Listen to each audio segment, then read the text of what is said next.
السلام علیکم ورحمۃ اللہ وبرکاتہ۔ آج ہم 11ویں جماعت کا اردو جو یوک بھارتی ہے اس میں جو آپ لوگوں کا حصہ نظم ہے وہ شروع کریں گے۔ تو حصہ نظم میں جو ہے سب سے پہلے ہم دیکھتے ہیں حمدیہ رباعیات۔ حمدیہ رباعیات یہاں پر ہمیں جو ہے وہ مرزا سلامت علی دبیر کا پیش درس یہاں پر دیا گیا ہے۔ ان کے بارے میں جو ہے تھوڑی معلومات ہم لے لیتے ہیں۔ شاعر کا تعارف۔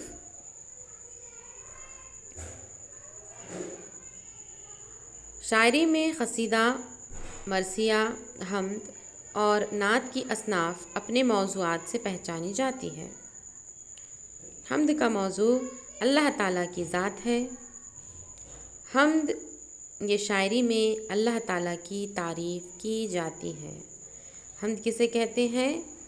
حمدیہ شاعری میں اللہ تعالیٰ کی تعریف کی جاتی ہے اور حمد کی ظاہری حیت مختلف نظموں میں مختلف ہو سکتی ہے۔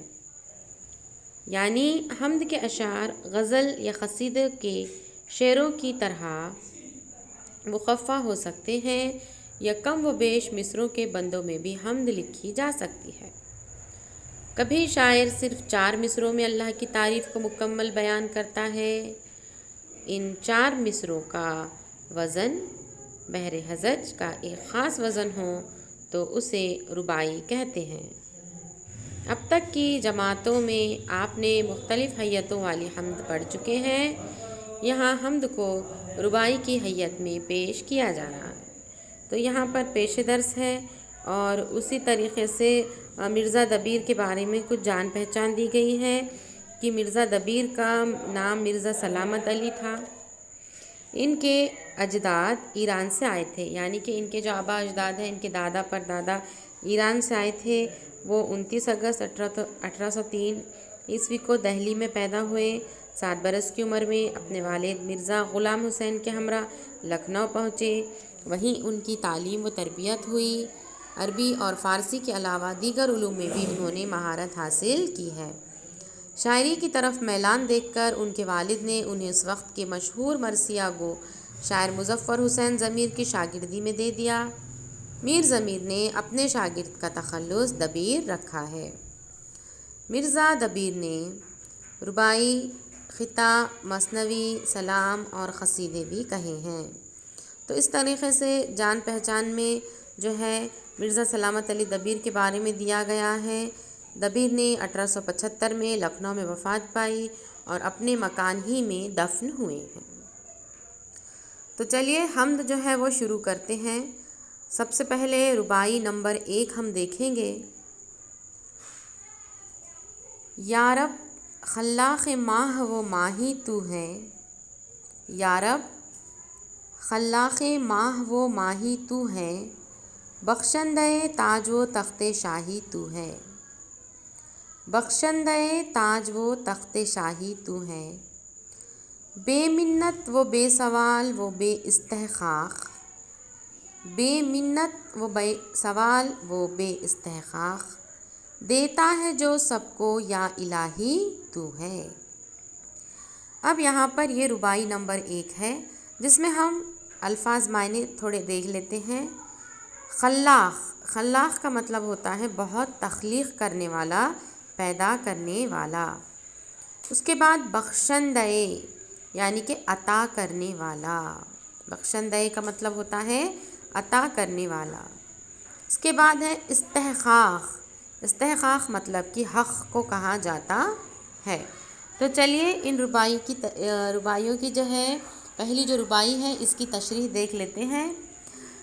کیا کہا جا رہا ہے کہ اللہ تعالیٰ کائنات کی ہر شے کا خالق ہے، وہی اپنے بندوں کو تاج و تخت اور دولت سے نوازتا ہے اور وہ بے مانگے بھی اپنے بندوں کو سب کچھ دیتا رہتا ہے۔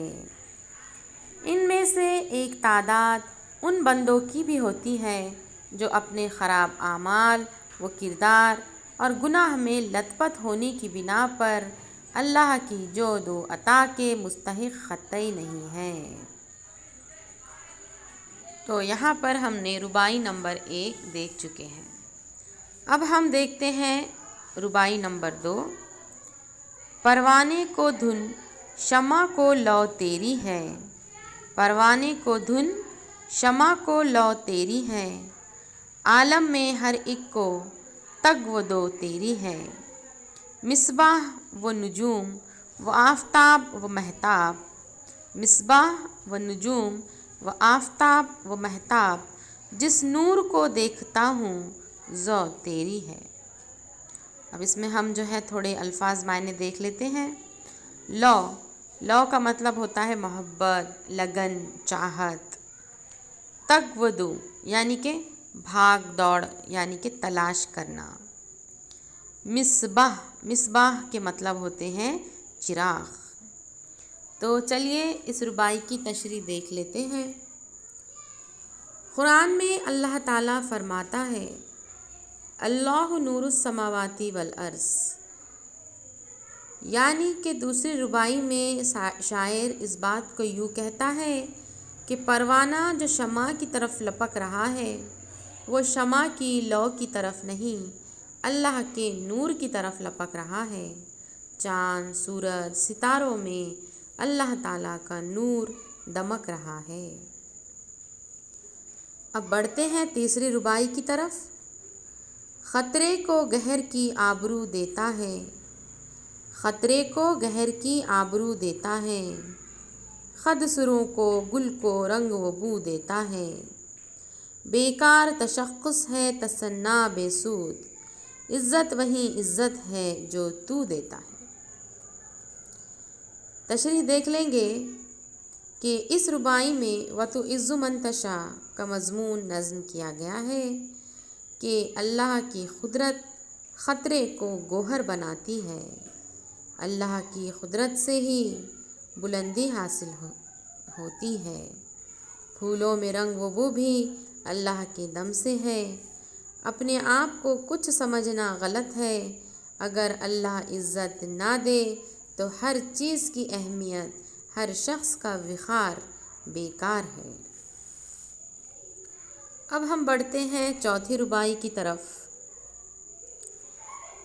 صحرائے عدم سے خضر آگاہ نہیں، صحرائے عدم سے خضر آگاہ نہیں، اس راہ میں روح تک بھی ہمراہ نہیں، صحت میں مرض میں رنج و راحت میں دبیر، صحت میں مرض میں رنج و راحت میں دبیر، بندے کا کوئی سوائے اللہ نہیں۔ تشریح دیکھ لیں گے کہ اس ربائی میں بندے سے اللہ تعالیٰ کے اٹوٹ رشتے کی وضاحت کرتے ہوئے شاعر کہتا ہے کہ حضرت خضر جنگل بیابانوں سے تو واقف ہے مگر عدم کے صحرا کی انہیں خبر نہیں ہے۔ موت کے بعد انسان کی روح اس کا ساتھ چھوڑ دیتی ہے مگر اللہ تعالیٰ اب بھی اس کے ساتھ ہوتا ہے، کیونکہ بندے کا اللہ تعالیٰ کے سوا کوئی نہیں ہے۔ اب ہم بڑھتے ہیں ہماری آخری ربائی کی طرف۔ خامہ بھی میری طرح سیاہ کار نہیں، یہ مشق گناہ کسی کو زہار نہیں، گر خوف برابری نہ ہو صاف کہوں، مجھ سا عاصی خدا سا غفار نہیں۔ تو پانچویں ربائی میں شاعر کہتا ہے کہ میں بڑا گنہگار ہوں، بلکہ گناہوں کی وجہ سے قلم کے سیاہی سے زیادہ سیاہ ہو گیا ہوں، مگر حقیقت یہ ہے کہ میرے گناہ جتنے زیادہ ہیں اللہ تعالیٰ کی غفاری کا معاملہ بھی میرے ساتھ اتنا ہی زیادہ ہے۔ تیسرے مصرعے میں شاعر نے بہت احتیاط سے کہا ہے کہ اے اسے میری جرت نہ سمجھے کہ خدا اور میں دونوں اپنی اپنی جگہ یکتا ہیں، گناہوں میں مجھ سا کوئی نہیں ہے اور مغفرت میں اللہ کے جیسا کوئی نہیں ہے۔ تو اس طریقے سے ہم نے یہاں پر حمدیہ رباعیات جو ہے وہ کمپلیٹ کر چکے ہیں۔ آپ لوگوں کو جو اس کی مشقی سرگرمیاں ہیں وہ بھی اسی ویڈیو میں دی گئی ہے، تو ویڈیو کو جو ہے اینڈ تک آپ لوگ دیکھیے اور تمام رباعیوں کی تمام اشعار جتنے بھی دیے گئے ہیں ان کی جو ہے آپ تشریح اپنی نوٹ بک میں لکھیں گے اور یہ مشقی سرگرمیاں بھی آپ جو ہے وہ کریں گے۔